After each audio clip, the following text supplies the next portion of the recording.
Unang pagbasa. Pagbasa mula sa unang aklat ng mga hari.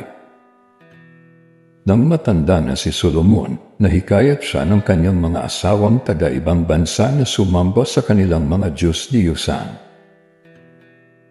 Hindi siya nanatiling tapat sa Panginoon.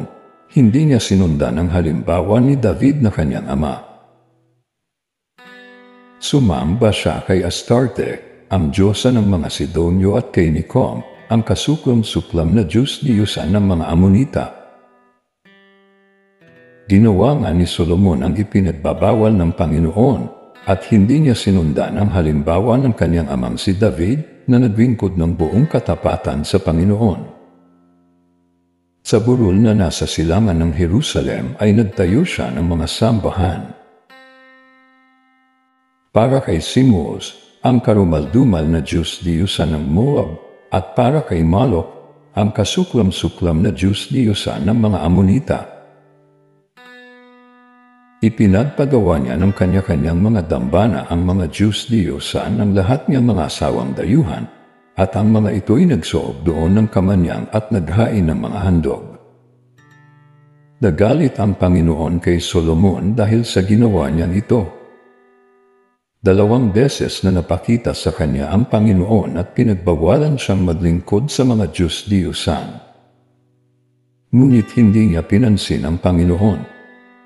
Kaya nga't sinabi nito sa kanya, "Dahil sa hindi mo paggalang sa aking tipan at hindi mo pagsunod sa aking mga tagubilin, aalisin ko sa iyo ang kaharian at ibibigay ko sa isang alipin mo."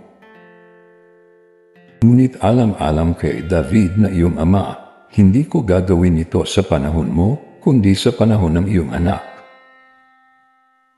1 lipi lamang ang ititira ko sa kanya, alam-alam kay David na aking lingkod, alam-alam sa Jerusalem, ang lungsod na aking hinirang. Ang salita ng Diyos. Salamat sa Diyos. Salmong tugunan. Panginoong masintahin, ang bayan way gunitain. Dapat na magalak ang sinumang tao na makatarungan. Nagawang matuwid ang siyang adhika sa buo niyang buhay. Tulungan mo ako kapag ang bayan way iyong nagunita. Sa pagliligtas mo, isama mo sana ang lingkod mong aba. Panginoong masintahin, ang bayan way gunitain. Sa halip na sundin ang utos ng Diyos, bagkos nakisama. At maling gawain ng mga pagano ang sinunod nila. Ang Diyos-Diyusan ang sinamba nila at pinaglungkuran. Sa ginawang ito, sila ang nagkamit ng kaparusahan. Panginoong masintahin, ang bayan way gunitain. Pati anak nilang babae at lalaki inihaing lubos. Sa Diyos-Diyusan, mga batang ito ay dinalang handog. Itong Panginooy nagpuyos ang galit sa mga hinirang. Siya ay nagdamdam sa ginawa nilang pawang kataksilan. Panginoong masintahin, ang bayan way gunitain. Aleluya, aleluya, sa kababaan ng loob, dinggin ang salita ng Diyos, upang kayo ay matubos. Aleluya! Aleluya!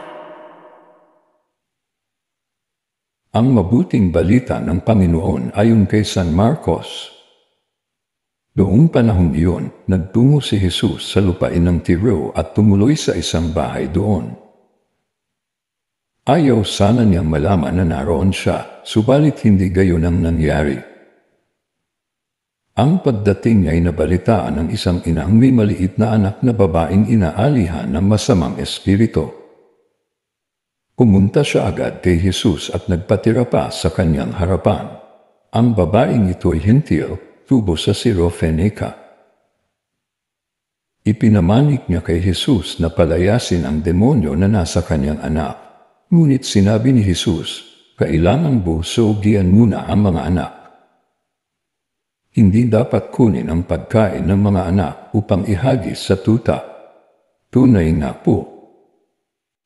Panginoon, tubo ng babae, ngunit ang mga tutamang nasa ilalim ng hapag ay naninimot ng mga mumong nalalaglag ng mga anak. Kaya't sinabi sa kanya ni Jesus, dahil sa sinabi mo, maaari ka nang umuwi. Iniwan na ng demonyo ang iyong anak. Umuwi ang babae at naratnan niya sa higaan ang bata.